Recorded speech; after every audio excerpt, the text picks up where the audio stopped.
de démarrer. Tous les participants sont en mode écoute seul. Parfait.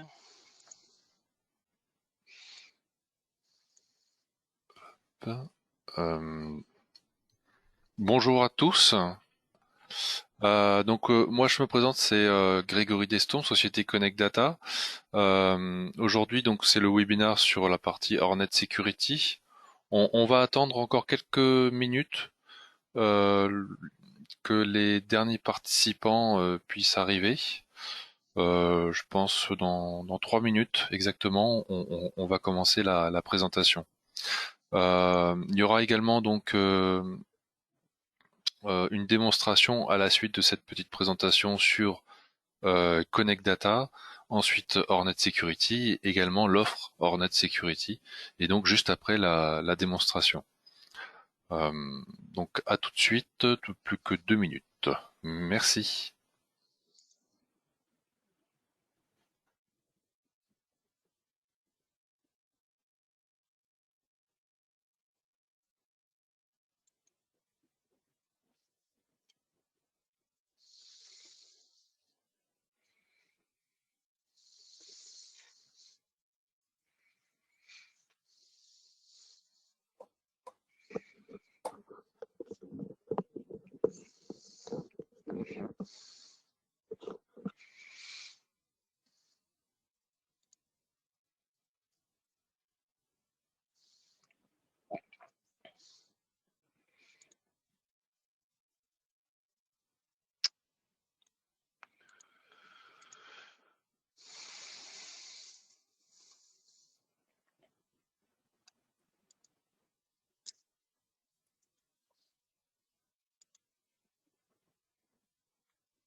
Ah, excusez-moi, le micro était désactivé. Oui, encore 1 minute, j'attends que les dernières personnes arrivent et on va commencer le webinaire.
Voilà, normalement, vous voyez mon écran. Tac. Donc merci à tous d'être venus aujourd'hui pour ce webinaire sur Hornet Security. Je répète pour ceux qui n'étaient pas là. Euh, dans un premier temps, je vais vous présenter un peu ce que très rapidement Connect Data, ensuite Hornet Security et son offre, et il y aura bien entendu la démonstration juste après. Donc moi c'est Grégory Détombe, je travaille chez Connect Data depuis quelques années déjà, et je m'occupe essentiellement, enfin je m'occupe de plusieurs solutions, dont la solution Hornet Security.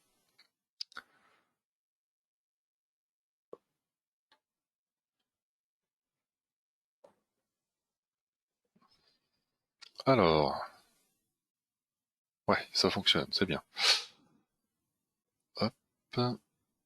Voilà.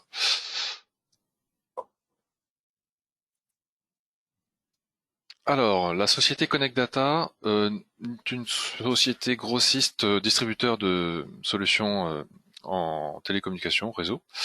Donc, ça a été créé en 81, différentes acquisitions jusqu'au jour d'aujourd'hui. Aujourd'hui, on est une trentaine de personnes avec un chiffre d'affaires d'environ 14 millions. Notre siège, il est dans le sud de Paris, à Bièvre, et on a également une filiale au Maroc, à Casablanca. Les différentes solutions qu'on propose, infrastructure réseau LAN WAN, switch, routeur, convertisseur, Wi-Fi, différentes marques telles que Planet, Ruckus, que je vous montrerai juste après. Également les solutions de radio point à point, multipoint, les solutions de VoIP opérateur, passerelle, IPBX, casque, IP phone. Ensuite des solutions d'IoT, Internet des objets, l'écosystème Microsoft, applications vocales, et également des solutions de fax et des gestions documentaires.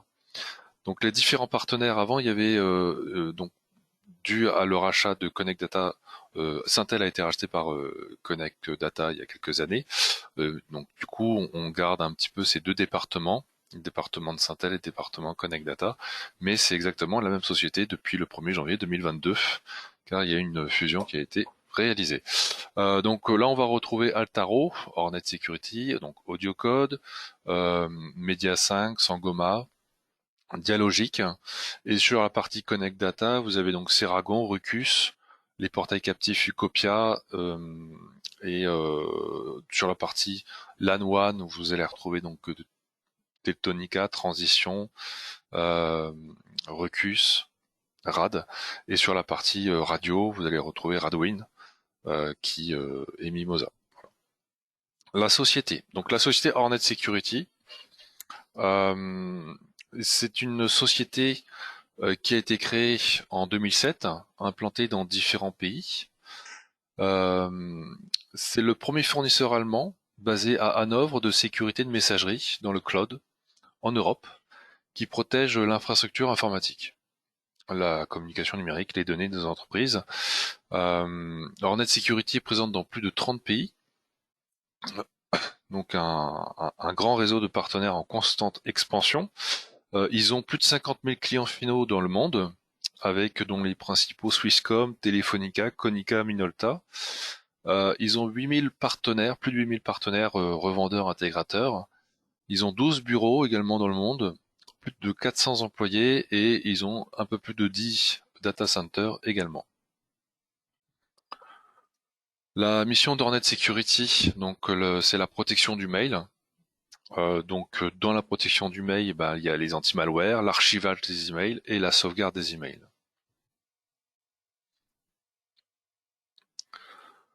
Ah oui, juste avant, je voulais également préciser qu'en 2018, Hornet Security fait l'acquisition de la division filtre anti-spam d'Avira. Et en 2019, ils ont acquis la société Spamina, qui était le leader espagnol de la sécurisation de messagerie dans le cloud. En 2020, Hornet Security a acquis Every Cloud, qui est un fournisseur de sécurité de messagerie. Et en 2021, c'est au tour d'Altaro d'être acquis par Hornet Security. Donc il y a eu plusieurs rachats et grâce à tous ces rachats, aujourd'hui Hornet Security possède une offre unique et complète de protection contre les malwares et les spams avec archivage et chiffrement des emails. Donc pourquoi archiver ces emails? euh, L'archivage sert principalement à documenter et à prévenir de la perte de données. Ce faisant, les emails sont stockés de manière sécurisée et leur contenu reste inchangé. Au niveau de l'archivage, sur Hornet Security, le droit, et c'est uniquement à la lecture et c'est conservé pendant 10 ans. À la différence du backup, pourquoi sauvegarder ces emails? À la différence du backup, le backup, lui, c'est vous choisissez ce que vous voulez sauvegarder et le droit, lui, quant à lui, il est conservé pendant 100 ans, c'est beaucoup plus fort. Donc c'est vraiment les deux grandes différences entre ces deux-là, l'archivage et le backup. Je voudrais aussi revenir sur l'utilisation du mail. Euh, Je trouvais ça intéressant de regarder cela. Il y a aujourd'hui environ 319,6 milliards d'emails qui étaient envoyés et reçus chaque jour en 2021. Et ce chiffre devrait encore augmenter pour arriver en 2025 à 376,4 milliards de mails par jour. Dans le monde, hein, bien entendu. On estime que près de 3,9 milliards de personnes utilisent régulièrement les emails. La population mondiale, pour le savoir, elle est de 7,8 milliards, donc ça correspond à peu près à 50% de personnes. En France, il y a près de 1,4 milliard de mails qui sont envoyés tous les jours. Bon, donc il y a beaucoup d'acteurs, enfin il y a encore beaucoup, je ne sais pas, mais il y a certains acteurs, dont Hornet Security, qui se sont positionnés sur le marché donc de la protection des mails. Alors le malware. Le malware, il y a différents types de malware. Je vous ai fait une liste directement toute faite que vous pouvez voir là sur le diapo. Donc le virus que tout le monde connaît. Le virus est un programme malveillant. Ça peut être tout simplement un tout petit fichier qui va demander à l'ordinateur, dès qu'on exécute ce fichier, de vider la mémoire vive. Et vu que le système d'exploitation est chargé sur la mémoire vive du PC, ça fait que le PC plante. Voilà un petit exemple. Le logiciel qu'on connaît de plus en plus, de rançon, c'est je ne sais pas si ça sert de le présenter parce que tout le monde, on entend de plus en plus parler. C'est un, un logiciel malveillant toujours qui va, par exemple, crypter les données d'un hôpital et va demander une rançon pour pouvoir réutiliser les données. Ensuite, vous avez les faux logiciels de sécurité. Alors ça, on croit télécharger par exemple Avast ou un autre logiciel, un antivirus par exemple, hein. Et en fait, ce n'est pas tout à fait Avast officiel, hein, c'est un autre logiciel. Et dès que vous allez cliquer sur suivant, ça va installer un logiciel. Donc c'est un logiciel dans le logiciel. Enfin, c'est un faux logiciel. Ensuite, vous avez les vers. Les vers, eux, sont capables de se dupliquer d'un ordinateur à l'autre. Alors, le petit exemple assez classique du vers, c'est par exemple de prendre 10 centimes d'euros à tous les clients d'une banque et de le rediriger sur un compte, le compte pirate. Donc, c'est un virus dans la finance qui pourrait faire des heureux, aussi des malheureux. Le logiciel espion, le spyware, lui, c'est un programme installé sur l'ordinateur avec qui va en fait capturer toutes les habitudes que vous avez, notamment sur votre navigation Internet. Voilà, ça permet vraiment de récolter des données sur l'utilisateur. Le cheval de Troie, lui, c'est un- il a été appelé comme ça parce que c'est un PC. En fait, admettons que j'envoie un email à quelqu'un qui ouvre cet email, qui ouvre la pièce jointe que j'aurais joint, et dans cette pièce jointe, ça va activer un petit logiciel sur son PC, et je vais pouvoir du coup me connecter à distance sur son PC sans qu'il le sache. Donc il y aura une liaison directe entre mon PC et le sien, et derrière je peux tout faire, regarder ses dossiers sans que lui-même ne sache que je suis connecté à son PC. Donc voilà, le spam, tout le monde connaît. Le phishing ou l'hameçonnage, là aussi, je pense que vous connaissez assez bien. C'est un lien, c'est une société fictive qui va se faire passer pour, par exemple, votre banque ou par exemple votre fournisseur d'électricité, et qui va essayer de capturer des données telles que la carte bleue, votre numéro de sécu. Voilà, il va essayer de vous voler des informations confidentielles. Et vous avez également le logiciel publicitaire. Donc là, c'est les pop-up, c'est la diffusion publicitaire qu'on voit assez, telle que sur YouTube par exemple, avec une interruption toutes les 2 minutes avec une vidéo publicitaire.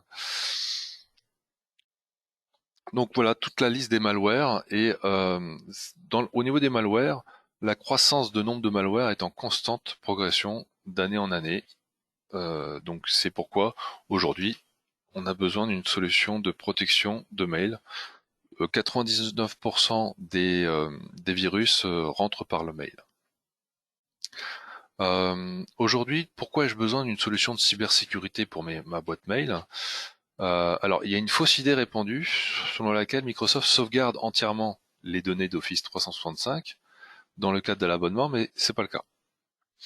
Donc, Microsoft ne fournit pas d'option native pour sécuriser les boîtes et fichiers Office 365. Microsoft est responsable de la fourniture de l'infrastructure nécessaire à assurer le fonctionnement d'Office 365, mais il est de la responsabilité du client de protéger ses données Office 365. Microsoft ne peut pas aider lors de pertes de données inattendues. Il n'y a aucun contrat qui vous lie sur le fait que votre donnée et eux, c'est du marbre. La mise en place d'une solution de sauvegarde solide garantit que même si les éléments de la boîte aux lettres ou des fichiers disparaissent du réseau ou deviennent inutiles, le client a accès à une copie de sauvegarde, éliminant ainsi les problèmes et les répercussions qui pourraient découler les données manquantes. Les problèmes d'accès et de recherche d'email, donc là c'est aussi un avantage si vous prenez la solution Hornet Security, c'est sans un emplacement de sauvegarde unique, pour les données Office 365 de l'entreprise, les données ne peuvent pas être protégées et stockées de manière centralisée pour un accès et une recherche-récupération facile. Donc c'est pourquoi les données de Office 365, la sauvegarde de ces données de l'entreprise aujourd'hui est très primordiale. Donc la protection avancée contre les menaces protège votre trafic de messagerie contre les cyberattaques insidieuses. Donc là, vous avez la protection avancée contre les menaces ATP. ATP, donc on va le voir juste un peu en dessous, c'est le décryptage de documents malveillants et en d'autres termes, protection contre les menaces avancées. Euh, donc vous avez, ça va permettre de détecter et de prévenir les attaques hautement complexes et sophistiquées. Il y a la protection contre les attaques combinées, dont les attaques mixtes, qui utilisent différents types de logiciels malveillants en même temps, les virus, les logiciels espions, les spams et les phishing. Tout ça à la fois, ça peut être difficile en tout cas. Donc c'est pourquoi aujourd'hui on a besoin d'avoir des solutions de plus en plus avancées en termes de protection, de sécurité. La nouvelle fonctionnalité de l'ATP, le décryptage de données malveillants. Les programmes antivirus classiques ne peuvent pas détecter les logiciels malveillants cachés par ce cryptage. Le déchiffrement de documents malveillants ajoute une autre fonctionnalité essentielle à la protection avancée. C'est aujourd'hui, si vous avez un, admettons, un fichier en pièce jointe qui est crypté et qui dedans intègre un fichier malveillant, donc c'est assez caché, c'est assez difficile à aller donc le neutraliser, le bloquer, mais du coup il y a des moteurs donc tels que l'ATP, une protection contre la menace avancée de Hornet Security, qui va permettre d'aller chercher justement en profondeur le virus. Et donc l'augmentation de la menace des ransomware, donc comme j'en parlais tout à l'heure, les fichiers sensibles et confidentiels sont cryptés et ne sont libérés qu'en échange d'une rançon. À savoir, le coût d'une attaque par entreprise est de 800 000 euros, ce qui est une grosse somme. Donc les mécanismes de détection intelligents. Donc l'intégration de Hornet Security ATP dans la gestion de la sécurité des emails. Donc là on voit un peu sur le schéma un peu comment ça se déroule. On a le mail à gauche. Ensuite on a donc la filtration des spams, malware et protection. L'ATP, donc là le moteur avancé de Hornet Security. Et donc ensuite donc à partir de là, soit il le répare s'il y a un virus, s'il n'y a pas de virus, il l'envoie directement. Après, il peut également le mettre en, euh, en neutralisation si il voit qu'il y a un virus dedans ou qu'il y a un doute pour traitement plus tard. Enfin, il y a vraiment un moteur intelligent à l'intérieur qui va permettre de gérer vraiment en profondeur le mail et de le rendre sécurisé pour qu'il arrive sur le serveur des emails juste à la suite. Donc vous avez la protection contre l'espionnage numérique. Donc ça vérifie l'authenticité et l'intégrité des métadonnées et du contenu des emails. Vous avez également la détection et le blocage des fausses identités d'expéditeurs, ce qui peut arriver également. Alerte sur le modèle du contenu suggérant une intention malveillante. Vous avez également la défense contre les attaques d'espionnage pour obtenir des informations sensibles. L'analyse de contenu indépendante de l'identité pour identifier les messages qui tentent d'inciter le destinataire à agir en mettant en avant les faits fictifs. et également la détection d'attaques ciblées sur des personnes particulièrement à risque. Alors l'offre Hornet Security, donc voilà, nous y voilà. Juste avant la démonstration, vous en avez trois. Vous avez donc la partie business, la partie enterprise et la partie enterprise backup. Euh, Là-dedans, vous avez donc sur la partie business la partie donc sécurité de base, donc contre les spams, les malwares, protection. Vous avez l'encryption des emails et également la signature des emails et disclaimer. Euh, donc le disclaimer, c'est par exemple la confidentialité d'un email, c'est les règles qu'on va pouvoir rajouter en dessous de la signature. Dans la partie donc Total Protection Enterprise, on retrouve exactement la même chose que Business, mais en plus, vous avez donc la protection avancée de Hornet Security, le ATP. Vous avez l'archivage des emails et également la continuité des emails. Alors la continuité des emails, qu'est-ce que c'est? Bien déjà, de base, quand on parle d'Hornet Security, c'est donc un portail où vous pouvez retrouver votre email avec un email qui est sécurisé, qui a déjà été filtré des menaces.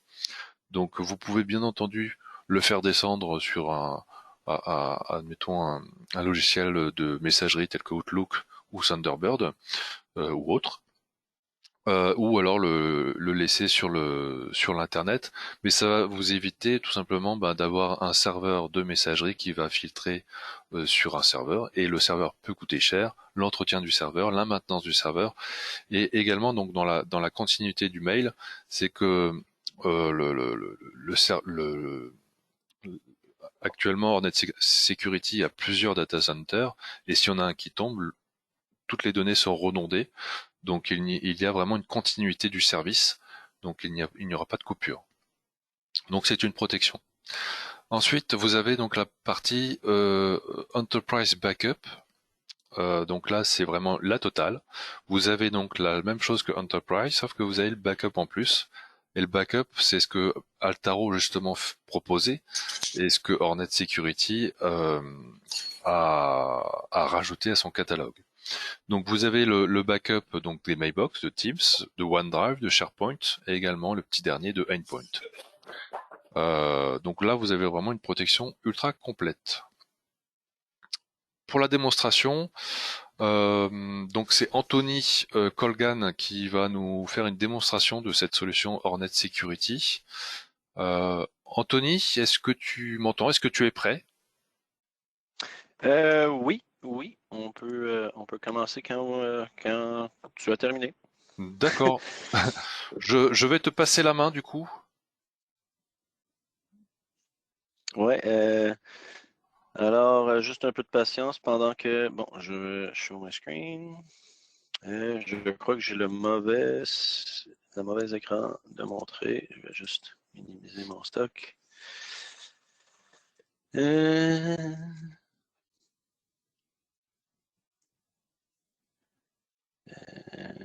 Change presenter, share my screen. Non, c'est pas lui que je veux. C'est pas lui que je veux. C'est lui que je veux. Bon. Désolé pour ça. Nous, on fonctionne primairement sur Teams, alors le GoTo, c'est une interface un peu nouveau pour moi. Ah, d'accord. Alors, je vais commencer en essentiellement faire le tour du panneau de configuration. Chez Hornet, il est brandé en tant que Control Panel, que ce soit en allemand, en espagnol ou en français, on le dénomme Control Panel, le nom anglais. Alors, pour accéder au panneau de configuration, on a 3 différents niveaux d'accès. C'est quand même très intéressant pour la gestion en tant que technicien. On a le niveau utilisateur, où que quelqu'un se connecte et verrait seulement ses propres courriels.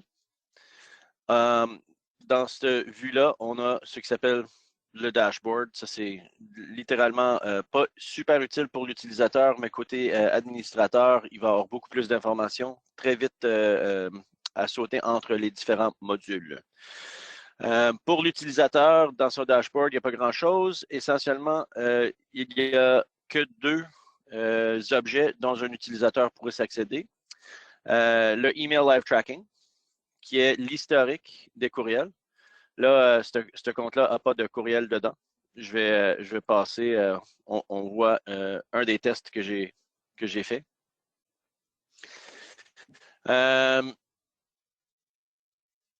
Et le liste d'expéditeurs autorisés et non autorisés. Désolé, je viens de réaliser que mon control panel était en anglais. Alors, je le change.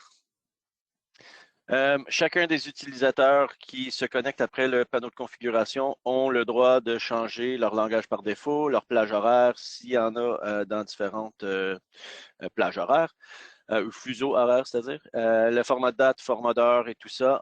Tout ça peut être contrôlé aussi au niveau du domaine, qui est notre deuxième niveau d'accès.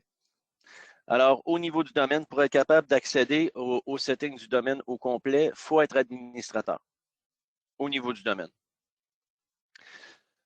Pour ajouter des administrateurs, on le gère à travers du tableau de bord de service. On voit ici ceux qui sont listés en tant qu'administrateurs pour ce domaine. Le troisième niveau, c'est le niveau partenaire. Et au niveau du partenaire, c'est vraiment l'accès pour gérer tous nos clients. Alors, n'importe qui serait administrateur à ce niveau-ci serait administrateur au niveau du domaine en dessous et pourrait gérer, administrer ces clients-là. Je pars généralement d'ici au niveau du partenariat, vu que on voit les instructions et les facilités de onboarder à quelqu'un avec les produits Total Protection. Alors, dans la section Total Protection, on voit les trois offres qu'on nous a parlé plus tôt, le Business, le Enterprise et le Total Protection Enterprise Backup. De ce niveau-ci, on peut créer le client directement. En tant que partenaire, c'est exceptionnellement vite. On n'a pas d'infrastructure ou d'emplacement à créer des étapes avant que le client peut être connecté au système. Alors, pour la démo, j'utilise tout le temps le Enterprise Backup, vu que les instructions sont complètes et très claires juste en dessous. Essentiellement, on rentre le nom de l'entreprise, l'entreprise lui-même. J'utilise souvent ici au Québec Bombardier. On rentre l'entreprise. Et vous pouvez voir, on va mettre le .ca. Oups. Et il va aller trouver, j'ai mal appelé de quoi? Oh non, il n'a pas pris. Normalement, il irait chercher les logos de la compagnie. Si je fais oups.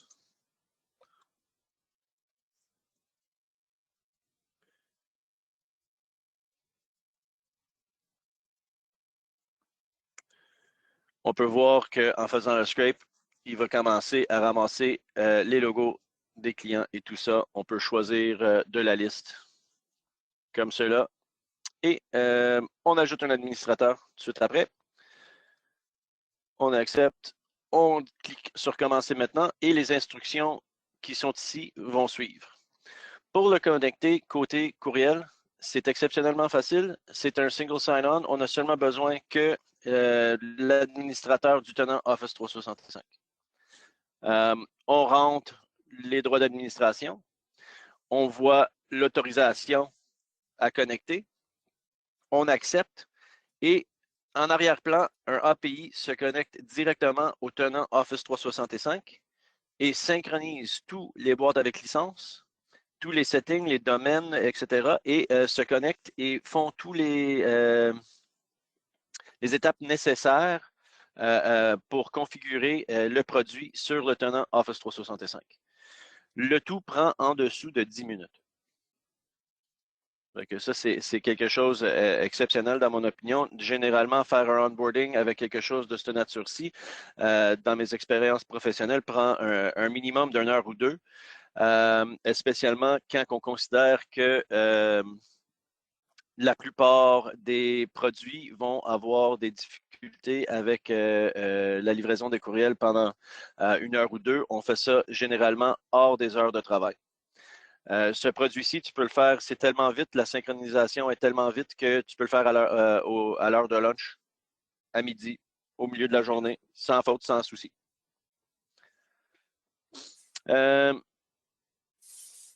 Pour connecter le backup, aussi facile.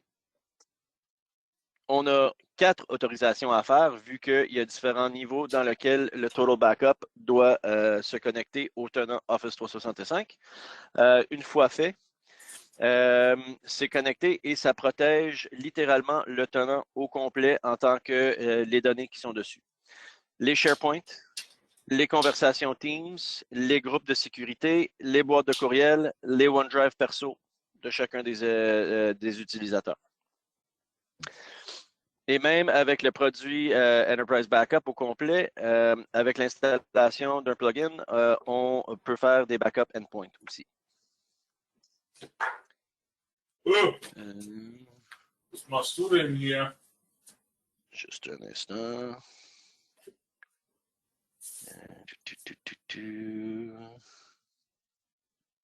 Attendees. Bon, il est mieux de ce temps. Alors, la facilité d'onboarder est un des meilleurs aspects de ce produit-ci. Pour voir le produit lui-même, je vais descendre au niveau du domaine, vu qu'il est appliqué au client. Je vais démontrer quelque chose vite, vite. Dans le tableau de bord de services, au niveau du partenaire, vous pouvez voir tous vos clients, tout en liste, un à côté de l'autre. Pour s'y rendre, on peut simplement double-cliquer et on se ramasse directement sur le domaine en question. Alors, une fois connecté, je vais juste repartir, la petite synchronisation, vous voyez le statut de la connexion. Il flash très vite dans ce cas-ci. Et après ça, le statut de tous les composants du produit lui-même. On voit que les DNS sont configurés. On voit que le backup est configuré. On voit que la connexion à travers le API est fait avec le tenant. Et on a l'option, la dernière option qui est ici, est d'installer le add-in Outlook. Ceci est un add-in qui est géré par le tenant Office 365. On clique Installer, il pousse vers le tenant. Le tenant lui-même se charge de pousser le plugin ou le add-in vers tous les clients Outlook. Alors, une fois installé sur le tenant, il est gérable du tenant directement, comme n'importe quel autre add-in qu'on peut ajouter à travers le tenant Microsoft.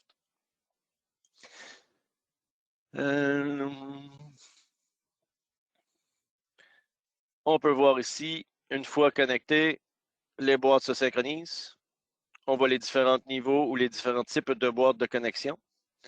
Les boîtes standards avec licence, les boîtes administratives et les boîtes partagées. Les domaines se synchronisent aussi automatiquement. Là, tableau de bord, on a parlé de ça. Je vais passer à travers les paramètres de sécurité très vite. Je sais qu'on en a déjà jasé, spécifiquement du ATP, le Advanced Threat. Une affaire qui a été manquée dans ce produit-là, qui est quand même très intéressant au niveau du produit Total Protection Enterprise.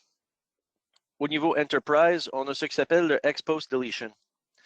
Le Expose Deletion est exceptionnellement puissante pour la simple et pure raison qu'on peut rentrer dans les boîtes de courriel de nos utilisateurs et supprimer un courriel qui aurait pu contourner nos filtres.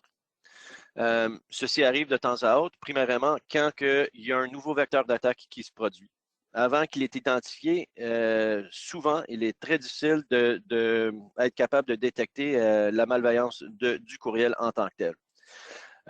Souvent, puis c'est un vecteur qui est très commun de nos jours. On voit un compte Office 365 qui a été compromis par un hacker en tant que tel. Et ce compte-là commence à envoyer du spam. Ce spam-là vient d'un tenant Office 365 légitime, avec un utilisateur légitime, avec un lien vers un OneDrive légitime et un document dedans qui, au premier vue, paraît complètement légitime. Après qu'on a cliqué sur ce document-là, il y a une redirection qui nous demande nos accès Office 365.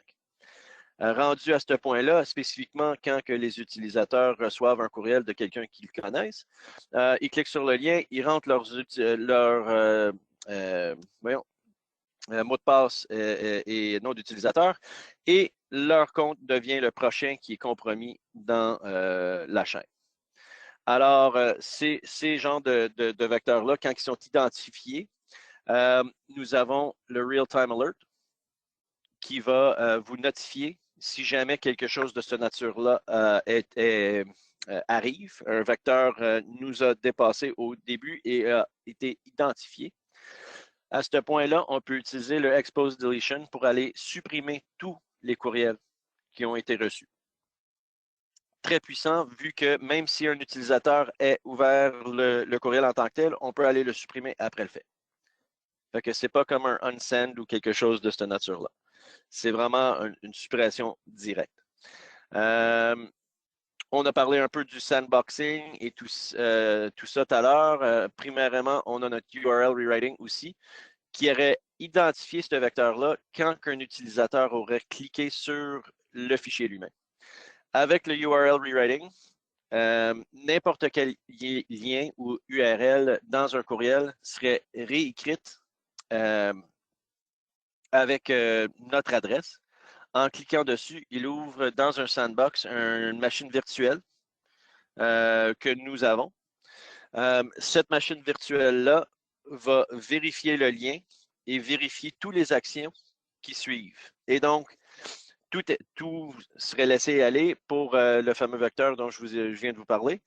On serait capable de rentrer directement au fichier. En cliquant sur les fichiers, quand le mécanisme qui demande le mot de passe de l'utilisateur se pointerait, nous identifierons cette action-là en étant malveillant et on l'empêcherait. Mais tout le restant était complètement innocent et donc on l'a laissé passer. Ce module tout seul aurait prévenu les gros problèmes que le gouvernement québécois a eu avec ce vecteur d'attaque-là. Beaucoup de nos agences scolaires et même les agences de revenus ont été compromis par ce vecteur d'attaque-là. Ça a été vraiment difficile pendant à peu près 6 mois à contrôler et à éduquer les utilisateurs pour qu'ils comprennent pourquoi ils ne devraient pas rentrer leur mot de passe pour le tenant 365 n'importe où. Le restant a été pas mal couvert. On parlait de spear phishing. Ça, c'est notre module Targeted Fraud Forensics Filter.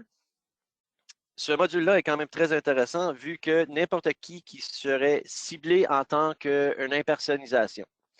En autrement dit, le CEO de la compagnie, le CTO, chef de la comptabilité, n'importe qui aurait contrôle sur les finances et les modules bancaires, même au point de la RH pour les informations personnelles. Quelqu'un enverrait un courriel prétendant à être Bob, le président de la compagnie. Bob, il dit « J'ai besoin que ce facture-là soit payé. » Il envoie les comptes bancaires, il envoie tous les factures, tout à l'heure en ordre, il envoie ça à la chef de la comptabilité. Le chef de la comptabilité voit le nom de Bob sur le courriel et clique sur les liens, fait tout ce qui a été demandé, sans réaliser que ce n'est pas venu du courriel de Bob, mais 1234@gmail.com. Vu que tout le monde, avec la charge qu'on a, travaille très fort et très vite de ces temps-ci, c'est très, très, très souvent que quelqu'un manquerait ce cas-là. Ce que le TFFF fait, c'est identifierait que Bob a été le nom de Bob est dans le courriel en tant que tel, le display name, et identifierait que l'adresse courriel n'appartient pas à Bob. Dans ce sens-là, il bloquerait le courriel avant même qu'il serait livré vers les départements de comptabilité. Donc, très, très, très puissant pour celui-ci. Il faut quand même mettre seulement les utilisateurs ciblés. Ce n'est pas quelque chose qu'on active pour tout le monde, vu que n'importe qui a son propre Gmail qui voudrait le recevoir vers leur courriel corpo aurait des difficultés avec cela. Le mécanisme les empêcherait.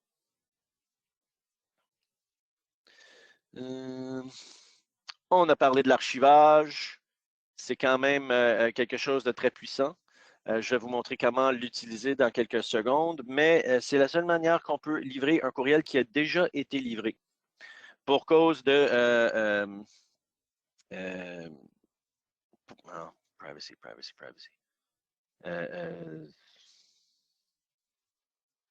Pour cause de sécurité des informations personnelles, faut vraiment, on ne garde aucune copie des courriels une fois qu'il est livré.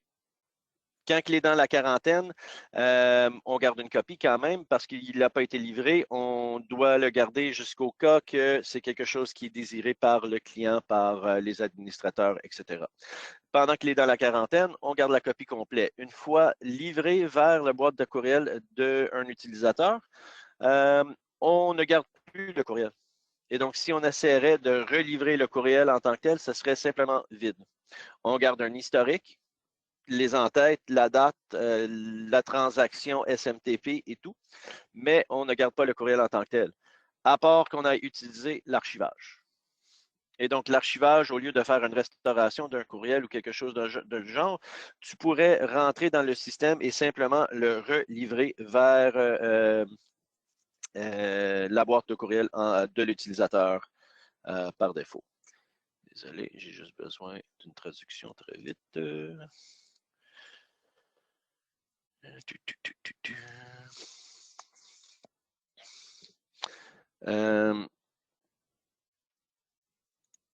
Bon, j'en étais où? Ça, c'est l'archivage. Service de continuité, on en a déjà jasé aussi. L'affaire qui est très importante et intéressante de celui-ci, si jamais le serveur devient non disponible, on ouvre un serveur IMAP pour vous. Vous vous connectez après à travers le webmail et vous êtes capable d'envoyer, ou les utilisateurs seraient capables d'envoyer et recevoir des courriels. Alors, même si le serveur cesse de fonctionner ou n'est carrément pas disponible, le business continue. Généralement, très bien reçu par les clients en tant que tel. Alors, je vais rentrer dans le email live tracking. Le email live tracking, côté technicien, c'est vraiment là où on fait le 90% de notre ouvrage. Ceci est exceptionnellement puissant vu qu'on peut voir à vue d'œil tous les courriels pour un domaine. On voit les statistiques. Là, je viens d'ouvrir la plage temporelle à l'année. Ou, ouais, le mois, voyons, un année calendrier, 365 jours. On peut voir à vue d'œil les statistiques. Il y a eu 5400 infomails, 411 courriels valides, 137 spams, 2 threats, 6 advanced threats et 4 courriels total qui ont été refusés. N'importe quel des filtres ou des catégorisations de les courriels peut être vu en haut ici avec les codes de couleur. Alors, les courriels valides, on veut voir tous ceux qui ont passé, on les voit, c'est fait. On préfère voir les infomails, on peut les faire de cette nature-là. On peut trier en tant que les courriels entrants ou les courriels sortants. Une raison de filtrer les courriels sortants, là, je n'ai pas d'infomail, évidemment, en sortie, vu qu'on n'a pas envoyé de spam en tant que tel. Une affaire qui est quand même intéressante avec les courriels sortants, c'est on protège la réputation du domaine en tant que tel. Avec les courriels en sortie, on a du monitoring qui aurait des alertes si jamais on voit de l'activité malveillante qui sort d'un compte en tant que tel. Par exemple, tout à coup, quelqu'un dans un domaine commence à envoyer 1000 courriels. Le volume lui-même causerait une alerte. Il y aurait un humain qui vérifierait le trafic en tant que tel pour déterminer si c'est un trafic de spam ou un trafic légitime. De temps à autre, on envoie des blasts de marketing, etc., ou qu'on a un volume très élevé de courriels qui sort de la boîte de quelqu'un en particulier. Ce que le technicien fait à ce point-là, c'est qu'il vérifie le trafic, comme on dit. Si ça tombe à être du spam, on le bloque tout de suite. En faisant cela, ça l'empêche que le domaine se ramasse sur des blocklists sur l'Internet en général. Les fameux blacklists sur MX Toolbox pour ceux qui sont au courant. Et protège la réputation du domaine. Quand un domaine se fait lister sur certains de ces listes-là, ça peut prendre un montant de temps quand même exigeant avant de se faire délister. Souvent, les systèmes d'anti-spam utilisent ces listes publiques-là pour empêcher les courriels de se faire livrer vers certains serveurs. Et donc, ça donne des problèmes de livraison vers nos clients souvent. Fait qu'en protégeant la réputation, ça l'empêche que ces genres d'histoires-là se produisent pour nos clients. L'autre affaire qui est quand même intéressante, vous voyez ici, on a un X où que le courriel n'a pas été accepté en sortie. On peut rentrer directement, voir la transaction SMTP et voir pourquoi que itsecure.me n'a pas accepté le courriel. Dans ce cas-ci, ça tombe que le domaine n'existait pas. De l'autre côté, on envoie un courriel, la fameuse situation où que quelqu'un vient te voir en tant qu'un technicien, il dit « Hey, j'envoie des courriels à quelqu'un, puis il me dit qu'il ne les reçoit pas. » Ben là, on peut voir la transaction avec succès vers le serveur. OK, là, je peux dire que HSMX03 Anti-Spam Europe a accepté le courriel que j'ai envoyé. Et donc, dans ce sens-là, on peut dire oui, le courriel a été reçu par le destinataire, alors le problème est du côté du destinataire. En tant que troubleshooting, ça règle des problèmes énormes. On n'a pas à trier à travers des headers, on n'a pas à demander de la collaboration avec d'autres groupes IT pour gérer. On peut voir la situation jusqu'au serveur de destination. Quand même très, très, très puissant. Dans nos catégorisations,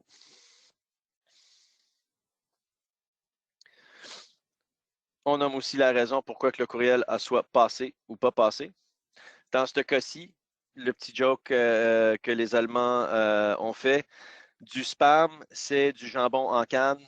Et donc, si ce n'est pas du spam, c'est du ham, du jambon en tant que tel. J'ai toujours trouvé ça un peu drôle. C'est la raison que la plupart des techniciens me posent la question, qu'est-ce que c'est supposé vouloir dire ham en tant que tel? Ça veut dire qu'il a éclairé tous nos filtres sans être flagué en tant qu'un problématique.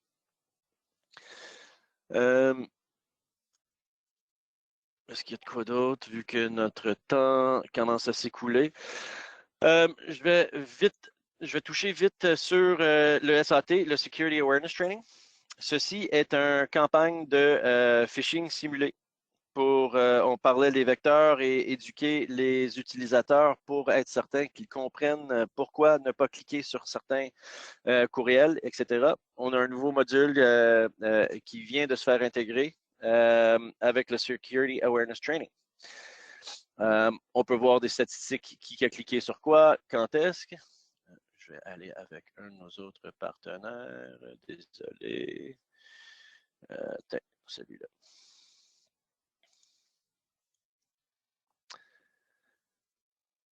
Alors, on peut voir les courriels qui ont été envoyés, qui a cliqué sur quoi, l'interaction des utilisateurs.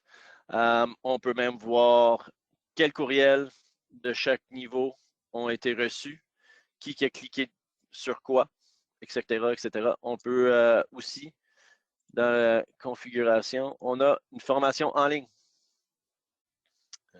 For demo.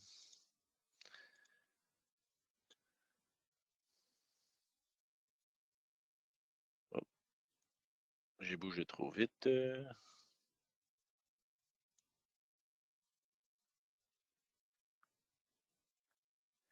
Bon, formation en ligne. La formation en ligne donne des différentes vidéos, des différents niveaux où on peut enseigner à nos utilisateurs comment les sensibiliser sur les vecteurs d'attaque qui passent par le courriel. Comme mentionné plus tôt, la plupart de nos vecteurs d'attaque de ces jours-ci semblent être basés dans le courriel, spécifiquement pour les ransomware, etc.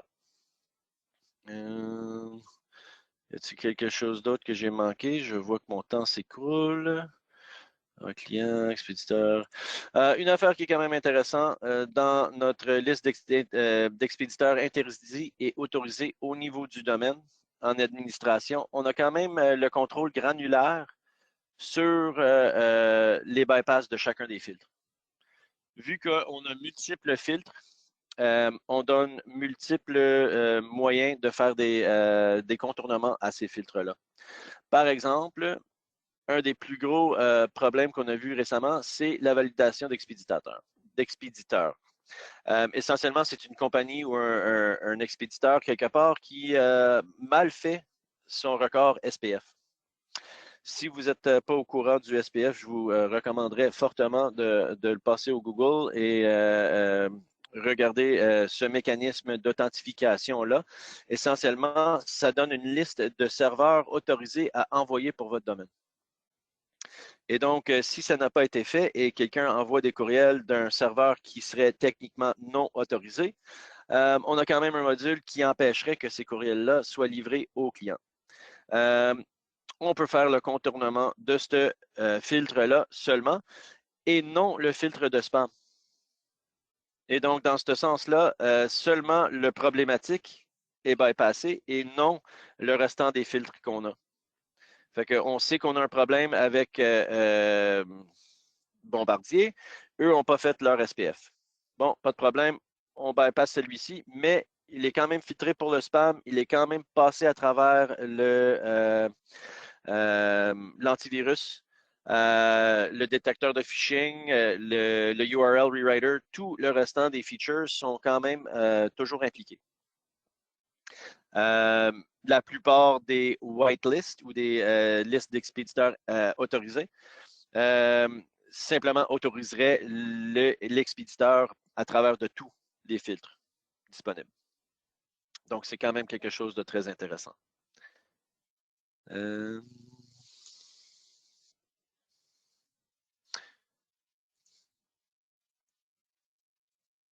Moi, c'est pas mal le tour.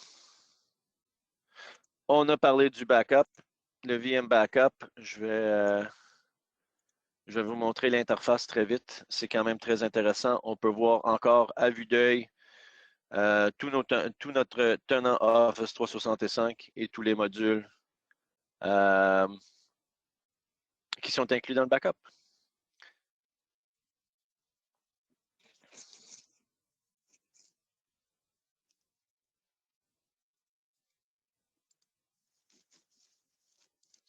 On va aller directement dans le backup. Ah, désolé, ce client-là ne l'avait pas.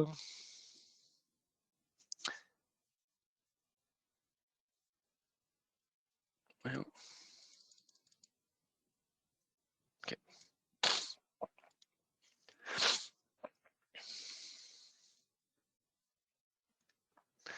Je vais le faire du niveau du partenaire. C'est plus utile de toute façon.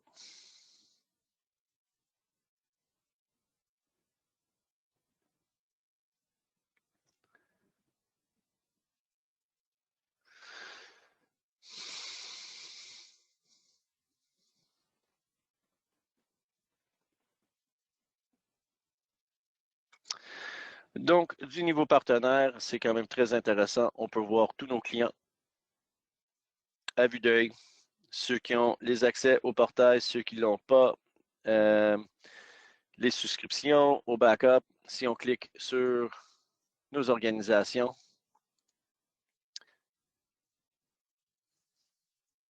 on va le faire de ce niveau-là.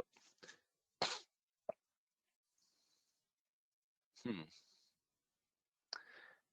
n'est pas normalement aussi lent que ça. Et on peut voir le statut de tous nos backups.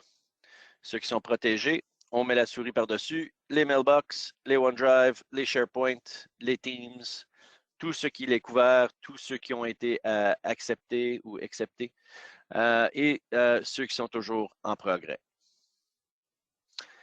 Alors, c'est pas mal mon temps d'écrouler. Je repasserai à...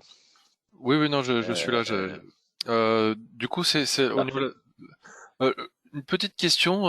J'ai vu donc dans l'offre Oui, Hornet oui, Security absolument. sur le dernier, il y a dans la partie backup, je vois Endpoint. Endpoint, Oui. c'était une petite fonctionnalité qui était assez intéressante pour les indépendants ou les itinérants. Oui. Est-ce que le stockage est inclus ou il faut toujours prendre un compte séparé sur Azure? Non, l'affaire qui est absolument excellente du produit Total Protection Backup, c'est tout boîte avec licence, tous les endpoints avec licence ont le backup inclus avec le système.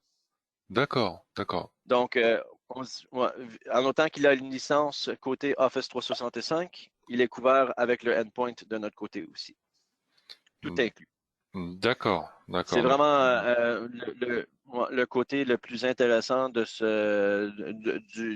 des produits Total Protection. C'est vraiment le fait que tout est vraiment inclus en son. Oui, tout à fait, oui. Non, c'était, ouais, tout à fait. D'accord. Et donc, oui, j'ai pu apercevoir le fait est qu'il y avait un accès administrateur et un accès super administrateur. L'accès administrateur, c'est pour le client final, et donc le côté super administrateur, c'est pour le revendeur, où lui, il a un total accès. Bien Oui, ça. honnêtement, ça dépend de votre modèle de support Ouais. et de la manière que vous gérez vos clients.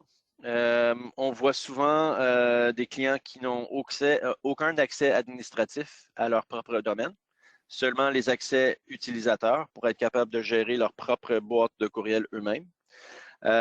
Et c'est les partenaires de support qui gèrent littéralement tout côté administratif de leurs clients. C'est un choix. C'est un choix. On peut donner des accès administratifs aux clients directs. On peut donner des accès administratifs seulement à nos techniciens ou un modèle hybride. Souvent, on a un niveau d'accès qui s'appelle le Service Desk qui donne les options à livrer des courriels et voir certains settings, mais ne pas modifier rien. Souvent, si on a un admin assistant ou un administrateur local chez le client, on peut donner ces genres d'accès-là. Comme ça, personne ne change la config généralisée, mais peut quand même livrer des courriels et faire ce qu'on appelle en anglais le day-to-day. D'accord, d'accord. Non, mais parfait. Ben, merci beaucoup, Anthony, pour toutes ces explications.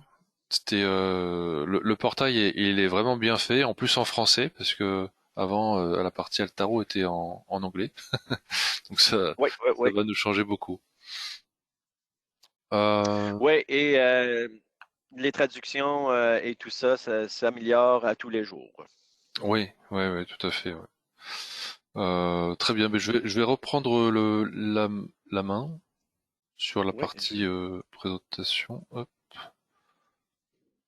tac. Ouais, du coup, on va arriver directement sur la dernière.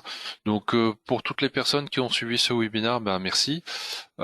Si vous souhaitez avoir une version d'évaluation, ben revenez vers moi pour me demander. Moi, c'est Grégory Destombes, donc l'adresse mail, mes coordonnées téléphoniques ci-dessous, et également donc le site internet d'Hornet Security.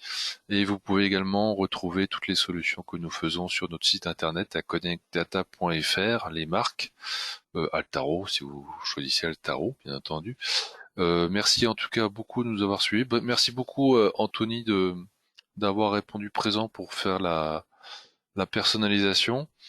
Merci, thank you, Carsten, to come with to come at this webinar. You're very welcome. So I didn't do anything today. So yeah. Thank you for doing the presentation. Thank you, yes.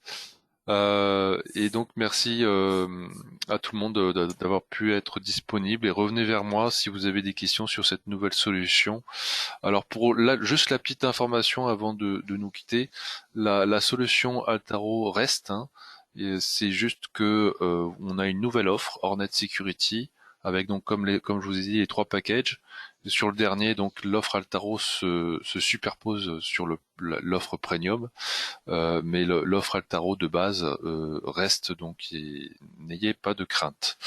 Merci à tous, encore merci Anthony, et je vous dis à bientôt et très bonne journée. Ça fait plaisir, bonjour. Have a great day. Bye. Thank you, Carsten, bye. Thank you. Bye.